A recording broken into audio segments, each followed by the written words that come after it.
सुप्रभात विद्यार्थियों, हिंदी अध्ययन शाला में आप लोगों का स्वागत है।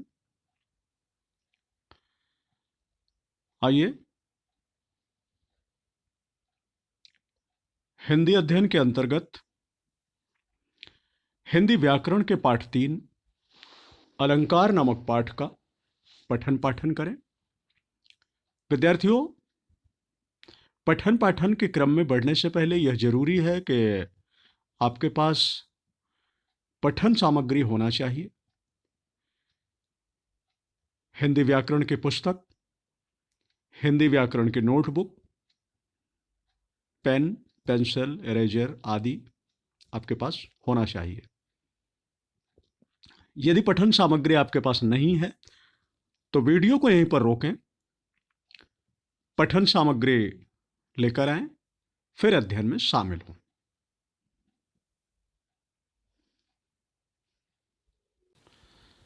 विद्यार्थियों, अध्ययन क्रम में बढ़ने से पहले हमें जो पिछली पाठ्य योजना में प्रश्नों के उत्तर लिखने के लिए कार्य दिया गया था, हम उन प्रश्नों के उत्तरों का मिलान करेंगे। मुझे पूर्ण उम्मीद है आप लोगों ने सही उत्तर लिखे होंगे, लेकिन फिर भी एक बार उनका मिलान कर लेना जरूरी है। प्रश्न थे, अलंकार का शाब्दिक अर्थ क्या है? मानव जीवन में अलंकार का क्या महत्व है? अलंकार किसे कहते हैं? अलंकार कितने प्रकार के होते हैं? नाम लिखो। अनुप्रास अलंकार के कितने भेद होते हैं? नाम लिखो। इस प्रकार ये 1 से 5 नंबर तक ये प्रश्न थे। इन प्रश्नों को और इनके उत्तरों को हिंदी व्याकरण की नोटबुक में लिखना था। आइए उत्तरों का मिलान करते हैं। पहला प्रश्न, अलंकार का शाब्दिक अर्थ क्या है? तो अलंकार का शाब्दिक अर्थ है अलंकृत करने वाला। दूसरा प्रश्न, मानव जीवन में अलंकार का क्या महत्व होता है? इसका उत्तर आप लोगों ने लिखा होगा, फिर भी यहां मेरे द्वारा एक मॉडल उत्तर प्रस्तुत किया जा रहा है। सुने, समझे, और यदि बदलाव करने की आवश्यकता महसूस हो रही है तो फिर बदलाव कर लें। मानव जीवन में अलंकार का बहुत अधिक महत्व है, क्योंकि अलंकार श्रृंगार का मुख्य तत्व है जो सौंदर्य वृद्धि का कारक होता है एवं मनुष्य की आभूषण धारण करने की प्रवृत्ति को भी पूरा करता है। ठीक है। तीसरा प्रश्न था, अलंकार किसे कहते हैं? काव्य की सुंदरता बढ़ाने वाले अंग ही अलंकार कहलाते हैं।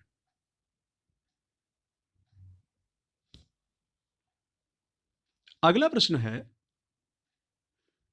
अलंकार कितने प्रकार के होते हैं? नाम लिखो। इसका उत्तर है, अलंकार मुख्यतः 2 प्रकार के होते हैं। पहला शब्दालंकार, दूसरा अर्थालंकार। अगला प्रश्न है, अनुप्रास अलंकार के कितने भेद होते हैं? नाम लिखो। इसका उत्तर है, अनुप्रास अलंकार के निम्नलिखित 5 भेद होते हैं। पहला छेकानुप्रास अलंकार, दूसरा वृत्त्यानुप्रास अलंकार, तीसरा श्रुत्यानुप्रास अलंकार, चौथा अंत्यानुप्रास अलंकार और पांचवा लाटानुप्रास अलंकार। यह अनुप्रास अलंकार के 5 भेद हैं। ठीक है विद्यार्थियों, इस प्रकार पिछली पाठ योजना में जो आप लोगों को प्रश्न दिए गए थे उन प्रश्नों के उत्तरों का मूल्यांकन संपन्न हुआ। अब हम लोग पिछली पाठ योजना में जिस पाठांक को पढ़े थे, हिंदी व्याकरण के पाठ्यपुस्तक के माध्यम से, उसी पाठांक को एक बार फिर से समझ लेते हैं, उसकी पुनरावृत्ति कर लेते हैं, फिर हम अगले पाठांक क्रम की ओर बढ़ेंगे। विद्यार्थियों,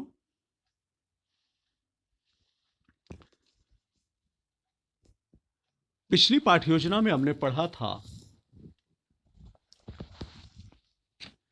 शब्दालंकार का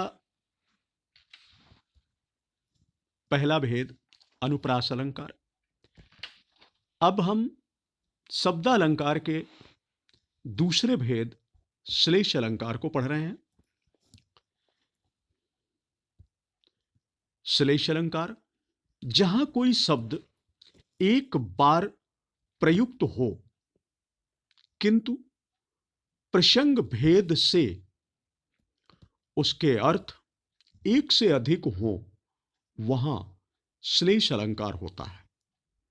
उदाहरण के लिए, रहीमन पानी राखिए, बिन पानी सब सून, पानी गए न उबरे, मोती मानुष चून।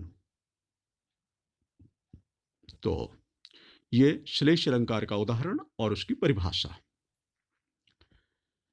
श्लेष अलंकार के प्रकार, श्लेष अलंकार के दो भेद होते हैं, या श्लेष अलंकार दो प्रकार का होता है। पहला अभंग श्लेष, दूसरा सभंग श्लेष। अभंग श्लेष क्या होता है? जहां शब्दों को बिना तोड़े दो या दो से अधिक अर्थ हों, वहां अभंग श्लेष होता है। देखिए, श्लेष अलंकार में क्या होता है कि जहां कोई शब्द एक बार प्रयुक्त हो किंतु प्रसंग भेद से उसके अर्थ एक से अधिक हो, वहां श्लेष अलंकार होता है। अब ठीक है, इसके आधार पर जहां शब्दों को बिना तोड़े दो या दो से अधिक अर्थ हो, वहां अभंग श्लेष होता है। कभी कभी शब्द को तोड़कर अर्थ निकलता है, कभी बिना तोड़े अर्थ निकल आता है, और जहां पर भी अर्थ को बिना तोड़े, शब्द को बिना तोड़े अर्थ निकलता है, वहीं अभंग श्लेष होता है। दूसरा सभंग श्लेष। सभंग श्लेष क्या है? तो जहां पर शब्द जोड़ तोड़ के साथ श्लेष अर्थ सिद्ध करता है, वहां सभंग श्लेष अलंकार होता है। अभंग में शब्द को बिना तोड़े ही दो या दो से अधिक अर्थ निकलते हैं, और सभंग में जोड़ तोड़ के बाद अर्थ सिद्ध होता है, श्लेष अर्थ सिद्ध होता है, तो वहां सभंग श्लेष होता है।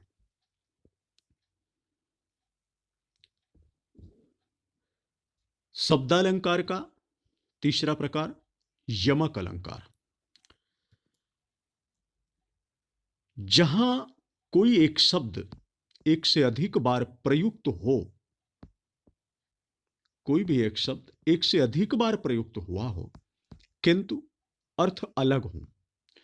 एक ही शब्द है, कई जगह प्रयोग हो रहा है, परंतु हर जगह उसका अर्थ अलग है, तो वहां यमक अलंकार होता है। उदाहरण के लिए, कनक कनक ते 100 गुनी, मादकता अधिकाय, या खाए बौराए जग, वा पाए बौराए। यहां पर परिभाषा के अनुसार कनक शब्द एक से अधिक बार यानी 2 बार प्रयुक्त हुआ है, और दोनों बार कनक शब्द का अर्थ अलग है। एक कनक का अर्थ है धतूरा, और दूसरे कनक का अर्थ है सोना, स्वर्ण। तो इस प्रकार यहां पर यमक अलंकार होगा।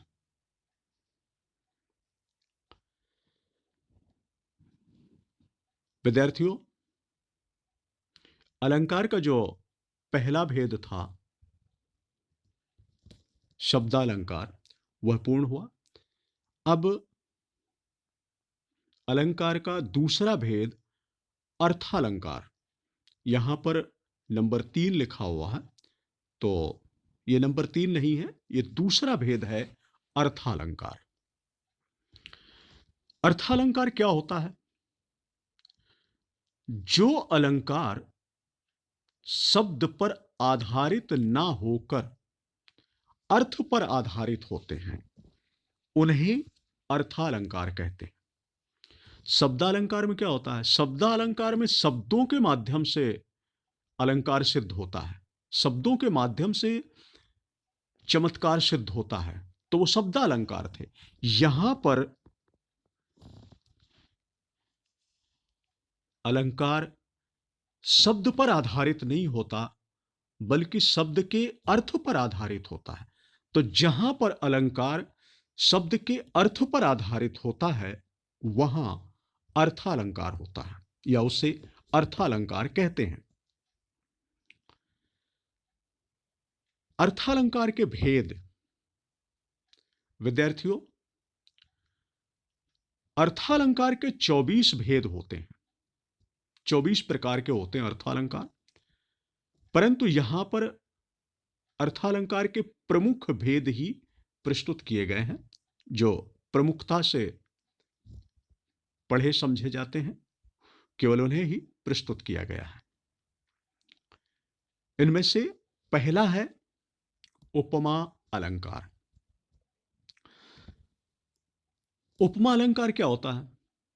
जहां रूप, रंग, गुण एवं धर्म के कारण एक वस्तु उपमेय की तुलना दूसरी वस्तु उपमान से की जाती है, वहां उपमा अलंकार होता है। उदाहरण, राधा बदन चंद सो सुंदर, यहां पर उपमा अलंकार है।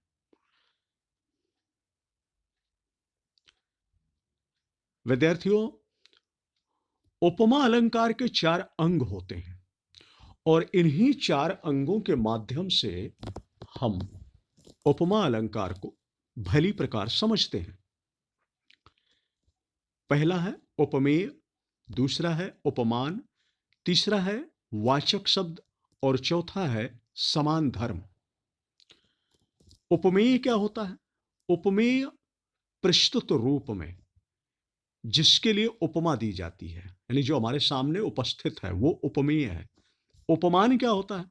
जो अप्रस्तुत होता है, जो हमारे सामने उपस्थित नहीं है, जिससे उपमा दी जाती है। उपमेय जिसके लिए उपमा दी जाती है, और उपमान जिससे उपमा दी जाती है। उपमेय हमारे सामने प्रस्तुत होता है, समक्ष होता है, और उपमान यह अप्रस्तुत होता है, हमारे समक्ष नहीं होता है। वाचक शब्द, वह शब्द जिसके द्वारा समानता बताई जाती है, जिसके द्वारा समानता बताई जा रही है, उसे वाचक शब्द कहते हैं। और समान धर्म, यह क्या है? यह वह गुण अथवा क्रिया है जो उपमेय और उपमान दोनों में पाया जाता है। समान धर्म वह गुण अथवा क्रिया है जो उपमेय और उपमान दोनों में पाया जाता है, अर्थात जिसके कारण इन दोनों को समान बताया जाता है, वही समान धर्म कहलाता है।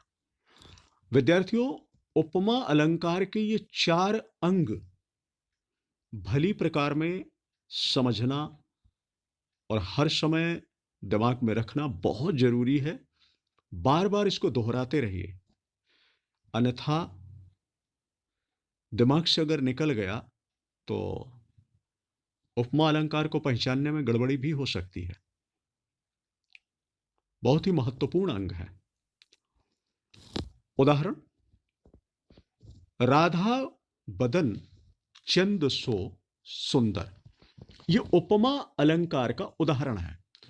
अब आइए देखते हैं उपमा अलंकार के जो 4 प्रमुख अंग हैं, उन प्रमुख अंगों के अनुसार या इस उदाहरण में उपमा अलंकार के 4 प्रमुख अंग किस प्रकार और कहां पर उपस्थित होते हैं। उपमेय आपको बताया गया था कि जो हमारे सामने प्रस्तुत है, जो उपस्थित है।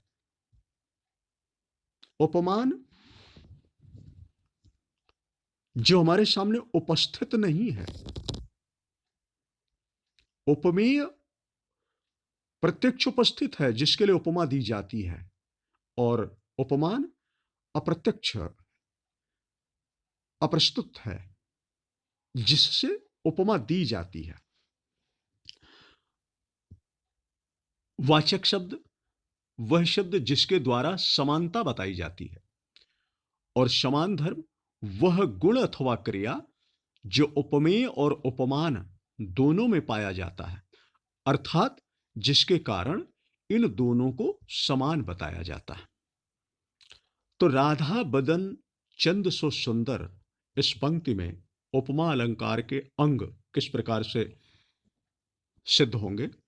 राधा बदन यह उपमेय है जो हमारे सामने प्रस्तुत है। चंद सो सुंदर, चंद यह उपमान है, यह हमारे सामने उपस्थित नहीं है। सो यह वाचक शब्द है, क्योंकि यही समानता को प्रकट कर रहा है। सुंदर यह समान धर्म है, जो दोनों में समान रूप से पाया जा रहा है। उपमेय और उपमान दोनों में समानता के साथ पाया जा रहा है। सुंदर शब्द, राधा बदन भी सुंदर है, चंद भी सुंदर है, तो यह समान धर्म हो गया, क्योंकि उपमेय और उपमान में दोनों में यही सुंदरता पाई जा रही है। तो इस प्रकार यह उपमा अलंकार के उदाहरण हुए।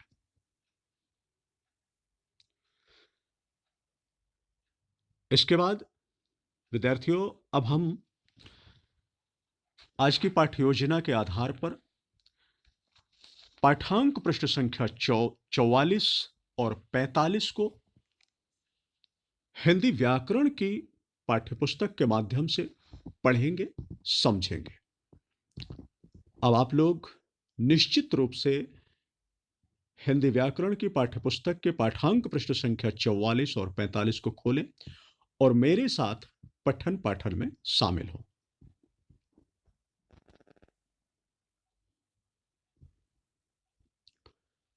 विद्यार्थियों, उपमा अलंकार के अभी आपने 4 अंग पढ़े हैं। अब उपमा अलंकार के 2 भेद भी होते हैं, और उनमें से पहला है पूर्णोपमा।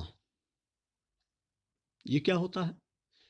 जब किसी उदाहरण में उपमा के चारों अंग, उपमेय, उपमान, वाचक शब्द तथा समान धर्म, यही चारों उपमा अलंकार के अंग हैं। तो जब किसी उदाहरण में ये चारों अंग विद्यमान होते हैं, वहां पूर्णोपमा होती है। तो अभी आपने जो उपमा अलंकार का उदाहरण पढ़ा, राधा बदन चंद सो सुंदर, तो ये इसमें क्या है? इसमें पूर्णोपमा है।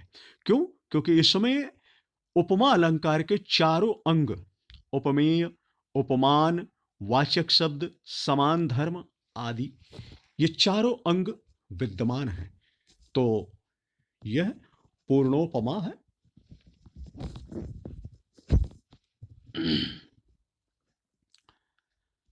यहां पर उदाहरण के लिए बताया गया है, मुख चंद्रमा के समान सुंदर है। तो मुख उपमेय है, क्योंकि वो हमारे सामने प्रस्तुत है और उससे उपमा, उसकी उपमा की जा रही है। चंद्रमा यह हमारे सामने उपस्थित नहीं है, उपमान है ये, क्योंकि इसकी उपमा दी जा रही है। समान ये वाचक शब्द है, और इसी शब्द से उपमा को बताया जा रहा है। सुंदर ये समान धर्म है क्योंकि यह उपमेय और उपमान दोनों में पाया जा रहा है।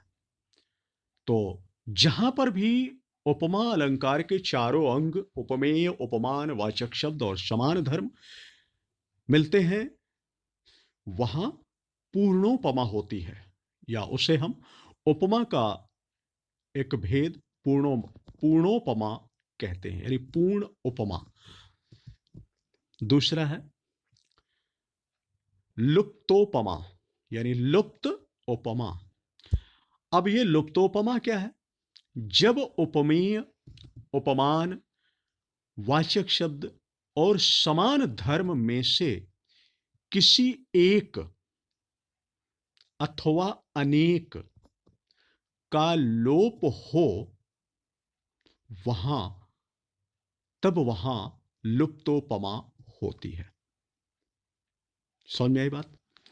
उपमा के चार अंग होते हैं: उपमेय, उपमान, वाचक शब्द और समान धर्म। जब कहीं पर किसी उदाहरण में, उपमा अलंकार के किसी उदाहरण में इन चारों में से कोई एक लुप्त हो, उदाहरण में कोई एक सिद्ध ना हो रहा हो, तब, या एक से अनेक, दो लोग भी गायब हो सकते हैं, दो अंग भी इसके गायब हो सकते हैं,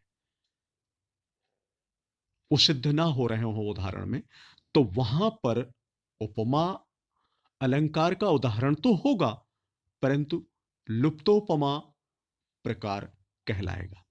जैसे उदाहरण के लिए दिया है, मुख चंद्रमा के समान है। यहां पर मुख उपमेय है, क्यों? यह प्रस्तुत है। चंद्रमा उपमान है, क्यों? क्योंकि यह अप्रस्तुत है। उपमेय जिसके लिए उपमा दी जाती है, तो मुख के लिए उपमा दी जा रही है। उपमान जिससे उपमा दी जाती है, चंद्रमा से उपमा दी जा रही है, तो उपमेय है, उपमान है। समान ये वाचक शब्द है जिसके द्वारा समानता बताई जा रही है, तो वाचक शब्द है। अब इस उदाहरण में उपमेय, उपमान, वाचक शब्द ये तीन तो हैं, लेकिन चौथा अंग समान धर्म वह लुप्त है। समान धर्म यहां पर नहीं है। तो यह हमारा उदाहरण उपमा अलंकार का उदाहरण है, परंतु उपमा अलंकार के उपमा भेद के रूप में है। अब इसी प्रकार इन चार अंगों में से, जैसे यहां पर एक अंग नहीं है, दो अंग भी नहीं हो सकते हैं आदि। ठीक है। अब लुप्तोपमा के भेद। लुप्तोपमा के भेद होते हैं, ये तीन प्रकार के होते हैं। एक, पहला एक लुप्ता, दूसरा दो लुप्ता, तीसरा तीन लुप्ता। तो एक लुप्ता क्या है? एक लुप्ता में होता है उपमान, वाचक शब्द, समान धर्म में से कोई एक लुप्त हो। ध्यान दीजिए, लुप्तमा के भी भेद होते हैं, और यहां पर एक लुप्ता, दो लुप्ता, तीन लुप्ता होते हैं। तो उपमान, वाचक शब्द और समान धर्म में से कोई एक लुप्त हो तो उसे एक लुप्ता कहते हैं। दूसरा दो लुप्ता, धर्मोपमान लुप्ता, वाचकोपमान लुप्ता या वाचक धर्म लुप्ता।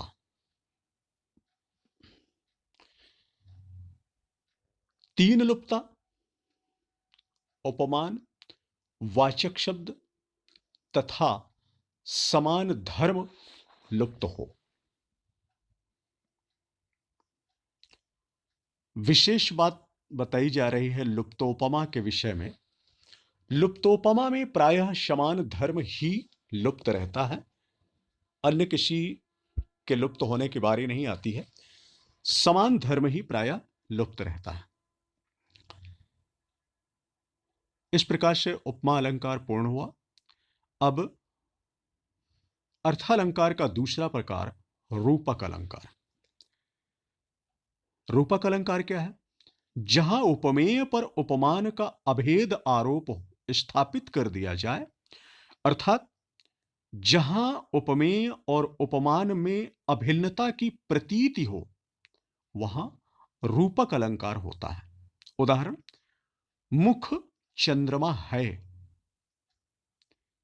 यहां पर मुख पर चंद्रमा का आरोप किया गया है। दूसरे शब्दों में कहें तो मुख को चंद्रमा बना दिया गया है, या मुख को चंद्रमा कहा जा रहा है। दूसरा, अंबर पनघट में डुबो रही तारा घट उषा नागरी। पंक्ति का तात्पर्य, आकाश रूपी पनघट में उषा रूपी स्त्री तारा रूपी घड़े को डुबो रही है। अर्थात यहां आकाश पर पनघट का, उषा, उषा मतलब सुबह प्रातःकाल, उषा पर स्त्री का और तारों पर घड़े का अभेद आरोप हो रहा है। तो यह अभेद आरोप होने के कारण रूपक अलंकार है।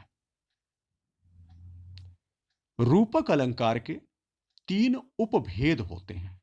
पहला, सांग रूपक अलंकार। दूसरा, परंपारित रूपक अलंकार, परंपारित रूपक अलंकार। और तीसरा है निरंग रूपक अलंकार।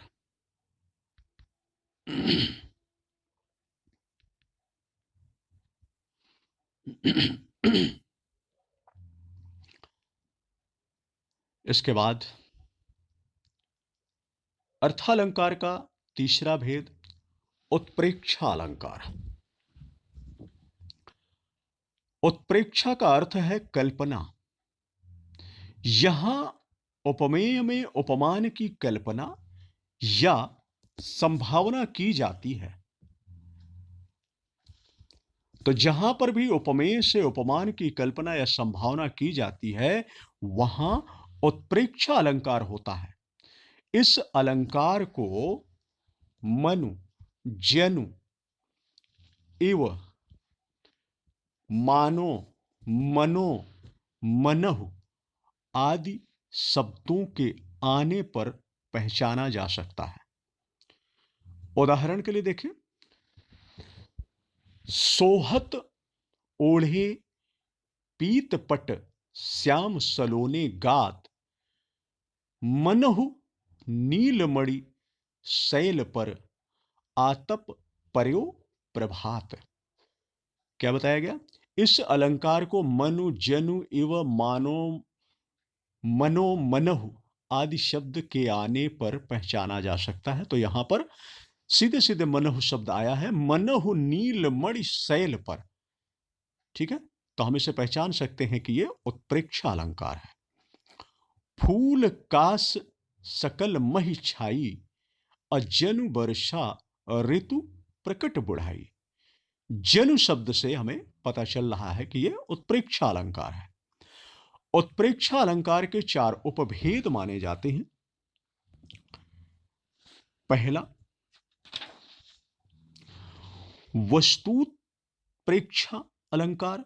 दूसरा, हेतुत्प्रेक्षा अलंकार। तीसरा, फलोत्प्रेक्षा अलंकार। और चौथा, गम्योत्प्रेक्षा अलंकार। ये उत्प्रेक्षा अलंकार के 4 भेद होते हैं। अर्थालंकार का चौथा भेद संदेह अलंकार। संदेह अलंकार क्या होता है? रूप, रंग आदि के सादृश्य से जहां उपमेय में उपमान का संशय बना रहे, या उपमेय के लिए दिए गए उपमानों का संशय रहे, वहां संदेह अलंकार होता है। ध्यान दीजिए फिर से, रूप रंग आदि के सादृश्य से जहां उपमेय में उपमान का संशय बना रहे। उपमेय में किसका संशय? उपमान का संशय बनता है, या उपमेय के लिए दिए गए उपमानों का संशय बना रहता है, तो वहां संदेह अलंकार होता है। उदाहरण ध्यान दें, सारी बीच नारी है कि नारी बीच सारी है।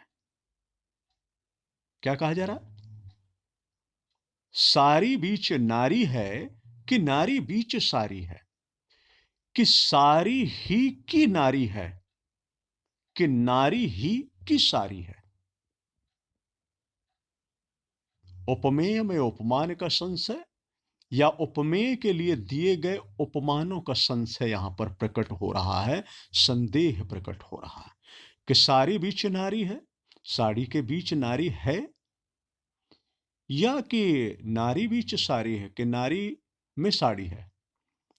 साड़ी के बीच में नारी है या नारियों के बीच में साड़ी है, कि सारी ही की नारी है कि वो साड़ी ही नारी है या नारी की ही साड़ी है।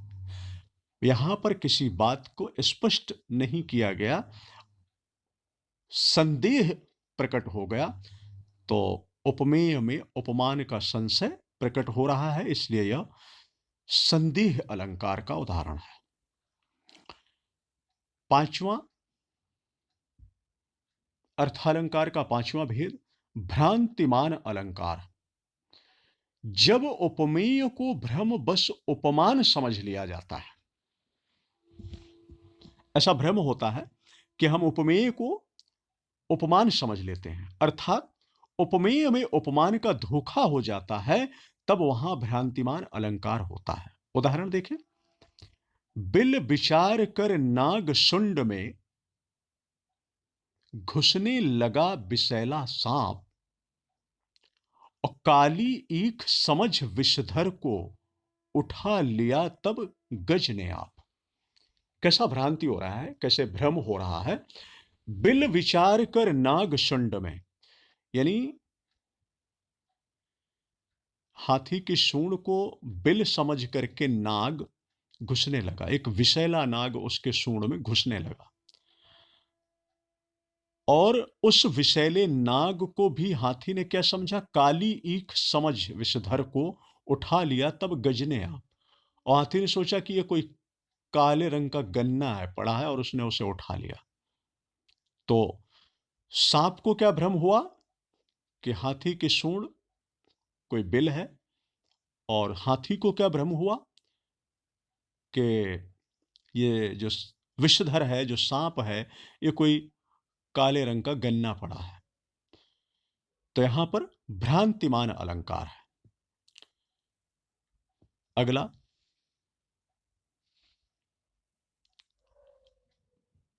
अतिशयोक्ति अलंकार।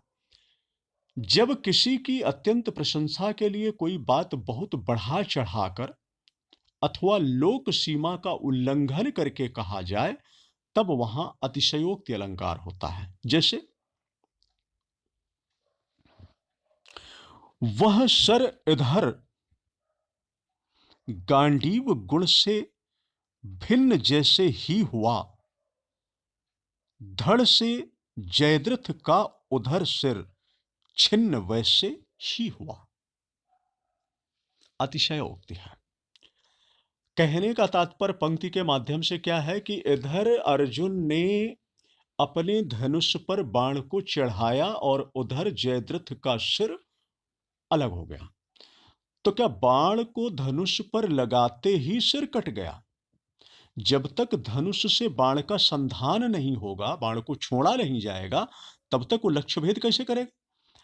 लेकिन यहां पर अतिशयोक्ति को प्रस्तुत करते हुए कहा गया, वह सर इधर गांडीव गुण से भिन्न जैसे ही हुआ, धड़ से जयद्रथ का उधर सिर छिन्न वैसे ही हुआ। ठीक है। दूसरा उदाहरण दिया है, हनुमान की पूंछ में लगन न पाई आगी, और लंका सिगरी जल गई, गए निशाचर भाग। यहां पर भी अतिशयोक्ति है। कह रहे हनुमान की पूंछ में आग नहीं लग पाई, और पूरी लंका जल गई। हमने तो जाना है कि हनुमान जी की पूंछ में आग लगी, और जब हनुमान जी की पूंछ में आग लगा दी गई तो फिर हनुमान जी ने पूरी लंका में आग लगा दी। तो इसका मतलब हनुमान जी की पूंछ में आग लगी थी, तब लंका में आग लगी। लेकिन यहां पर अतिशयोक्ति प्रस्तुत करते हुए कवि ने क्या लिखा कि हनुमान की पूंछ में लगन न पाई आग, और लंका शिगरी जल गई, गए निशाचर भाग।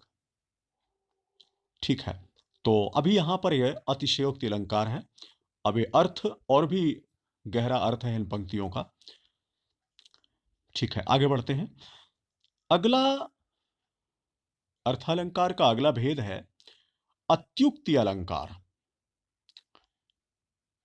जब शौर्य, औदार्य, सौंदर्य, विरह, प्रेम, कीर्ति आदि का बढ़ा चढ़ाकर वर्णन करने के लिए झूठ का सहारा लिया जाता है, तब वहां अत्युक्ति अलंकार होता है। जैसे उदाहरण में क्या दिया है, लखन सकोप वचन जब बोले, और डगमगानी मही दिग्गज डोले। यहां पर अत्युक्ति अलंकार है। ठीक, विद्यार्थियों, आज का पठन पाठनक्रम यहीं तक। आइए लिखित कार्य की ओर बढ़ते हैं। आज कुछ लिखने का कार्य कर लिया जाए। यहां पर आपको 1 से 5 तक प्रश्न दिए गए हैं।